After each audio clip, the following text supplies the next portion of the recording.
वारी ही महाराष्ट्राची परंपरा आणि लाखो भक्तांची श्रद्धा आहे. काल जी घटना घडलेली आहे ती खूप वाईट घडलेली आहे. अशी घटना परत घडू नये याच्यावर सरकारने काहीतरी ठोस निर्णय घेतला पाहिजे. कारण दरवर्षी लाखो भाविक त्या मार्गाने पायी चालत जातात. तिथे सरकारने काहीतरी असा कायदा केला पाहिजे वारीच्या दरम्यान की तिथे जे मोठे वाहन आहे त्यांना वेगळा मार्ग काढून दिला पाहिजे चालण्यासाठी. कारण वारकऱ्यांच्या चालताना त्यांना काही प्रॉब्लेम होऊ नये. कारण जर अशा घटना घडत राहिल्या ना तर कुठंतरी लोक वारीला जाण्यासाठी ना विचार करतील आणि याच्यामधली संख्या कमी होत जाईल. हे असं होऊ नये याच्यासाठी सरकारने काहीतरी केलं पाहिजे. तिथं पोलिसांचा बंदोबस्त जास्त केला पाहिजे. अनेक गोष्टी आहेत तिथं सरकारने त्याच्यावर ठाम निर्णय घेतला पाहिजे. भाविकांच्या वारकऱ्यांच्या जीवाचा प्रश्न आहे. कारण सगळे भाविक आपलं सगळं सोडून पूर्ण 20-25 दिवस आपल्या वारीमध्ये येतात. आपल्या विठ्ठलांच्या दर्शनासाठी ते जातात. तर याच्यावर सरकारने काहीतरी केलं पाहिजे एवढंच म्हणणं आहे. आणि हे काही राजकारण वगैरे नाही. इथे फक्त प्रश्न आहे वारकऱ्यांचा, वारकऱ्यांच्या सुरक्षितेचा, फक्त वारकऱ्यांसाठी आहे. बस याच्यावर बाकी काही नाही. सरकारने याच्यावर काहीतरी केलं पाहिजे, बस एवढंच म्हणणं आहे. हाय, मी प्रतीक्षा. मी तुमच्या सगळ्यांचं स्वागत करते माझ्या व्हिडिओमध्ये.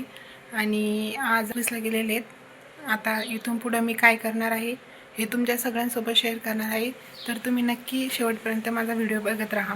माझी आंघोळ वगैरे पूर्ण झालेली आहे आणि मी त्यांच्या दोघांची टिफिन वगैरे बनवून दिले आणि नंतर मला तिला 1 वाजता घ्यायला जावं लागणार आहे स्कूलमध्ये. आणि मी आता इथं पेरू खाते. कारण सगळं काम आवरून त्यांचं आवरून नंतर मी माझ्यासाठी टाईम काढून स्वतः करून घेते आहे. आत्ता देवपूजा करून घेतली. आंघोळ वगैरे झालेली होती. म्हटलं पहिले देवपूजा करून घ्या, मस्त फ्रेश वाटतं घरामध्ये देवपूजा झाल्यावरती. किती छान दिसतं ना देव. मस्त पूजा वगैरे झाल्यावर घरामध्ये फ्रेश एवढं छान वाटतं. मस्त दिसतंय मंदिर. झाली पण आता तुळशीला पाणी टाकायचं आहे. हे बघा तुळस किती छान दिसते. तुळस पण एवढी छान झाली ना, मस्त झाली.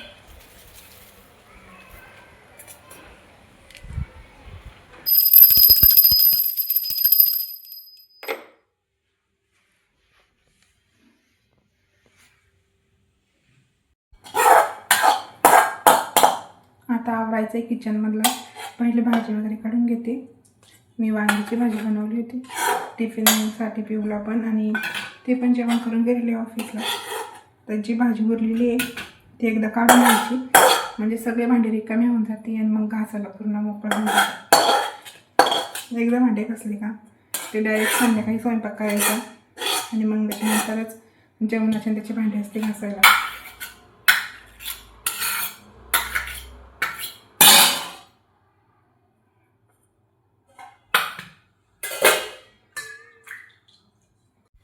एवढे भांडे घासायचे मला. आणि माझ्याकडं स्टँड नाही आहे व्हिडिओ बनवण्यासाठी, तर मी जुगाड करून फोन सेट केलेला आहे.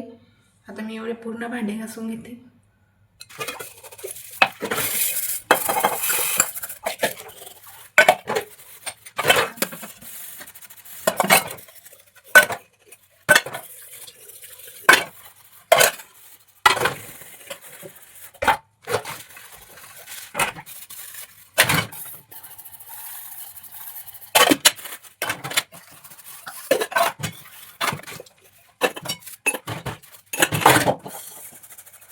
आणि मी मोटर चालू केली, पण पाणी ना पूर्ण खालीच येते नुसतं.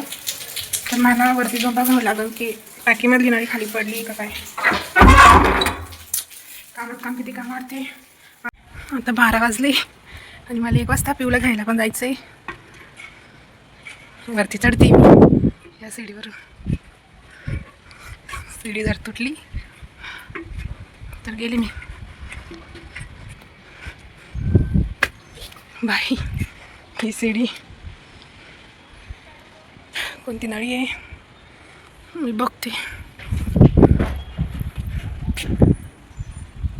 नळी वाकडी झाली. नळीचं तोंड आहे ना ते वरती, ते इकडं झालेलं आहे हवामुळे. त्याच्यामुळं पाणी पूर्ण खाली पडतं आहे आणि पूर्ण पाणी खाली पडतं आहे. टाकीत पाणी जात नाही, पाणी संपलेलं आहे. तुम्हाला नळी कशी केली अजून काही मी ते साखर झालेलं आहे की मला जमत नाही तिथं काय झालं आहे. तर आता ही जी सीडी ना दिसते का तुम्हाला, थांबा एक मिनिट. ही सीडी ना, मला ह्या सीडीने खाली जायचं आहे. वाजायला 10-15 मिनटं बाकी आहे. मला पिऊला घेऊन यायचं आहे आता. आणि एक बकेटमध्ये थोडंसं पाणी होतं ना, मी तेवढ्या ह्यानी किचन साफ करून घेतलं. आणि मी आता पिऊला घेऊन येते एकदा.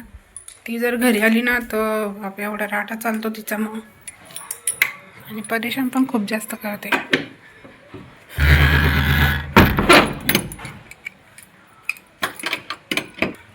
स्कूल पण थोडं लांब आहे, मला जायला 10-15 मिनटं तरी लागते. हळूहळू जर गेलं 15, जर एकदम फास्ट जर गेलं 10.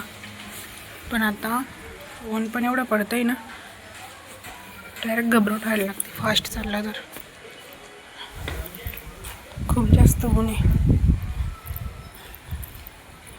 स्कूल पण लांब झाली तिची थोडी. चल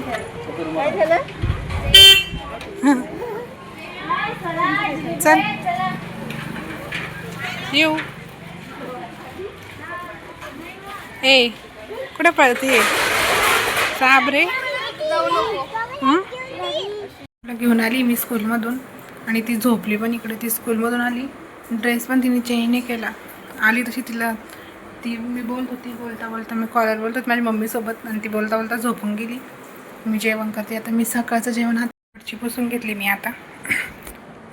पूर्ण क्लीन दिसते आता घर. खूप जास्त जीव येतो मला हातची पुसायचा. पूर्ण ना ही विंडो आहे ना, विंडोवर बघा किती धूळ पडलेली आहे. एवढी धूळ पडलेली विंडोवरती.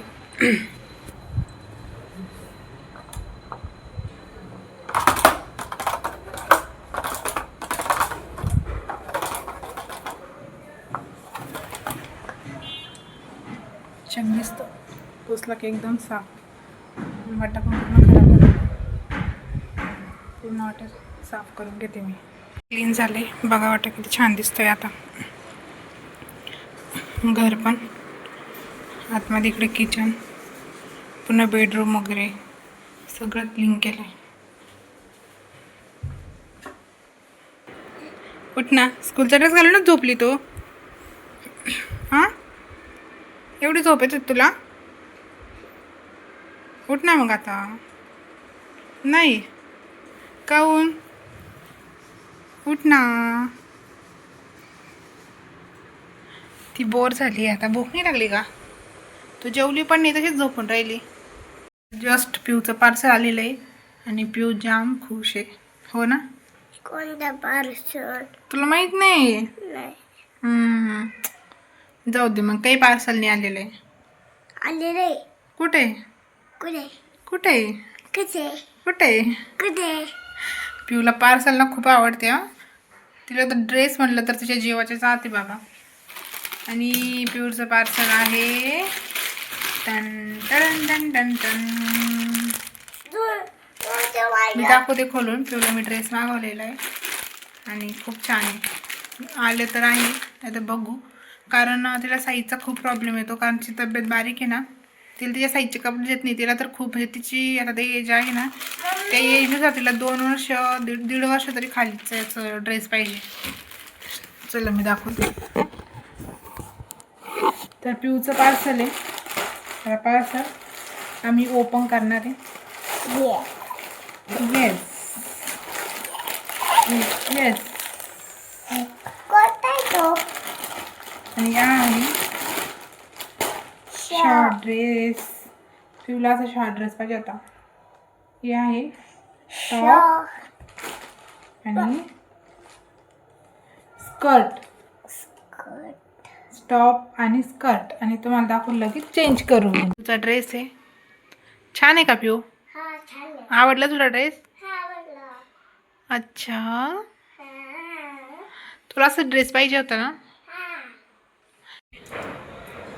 काय करते? जेवण करते. आणि पिऊला जेवण झाल्यावर जायचं आहे खेळायला. आणि पिऊ आता मला मोबाईल मागते कार्टून बघायला. जेवण तर मला मोबाईल दे म्हणते.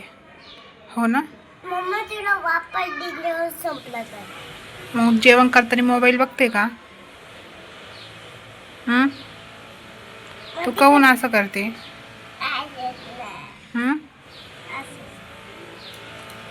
दररोज जेवायला परेशान करते, जेवणच करत नाही लवकर. आणि तरी पण फोन घेतलाच. घेतला ना? काहून घेतला?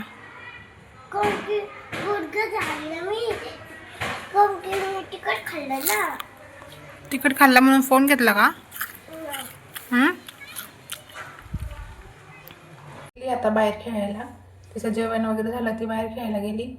आणि आता 6:30 वाजले बहुतेक संध्याकाळचे. आणि मी बाजरीचं दळण करते आहे, कारण मला बाजरीचं दळून आणायचं आहे. तर म्हटलं दळण करून घेऊ आणि बाजरीचं दळून आणू एकदा.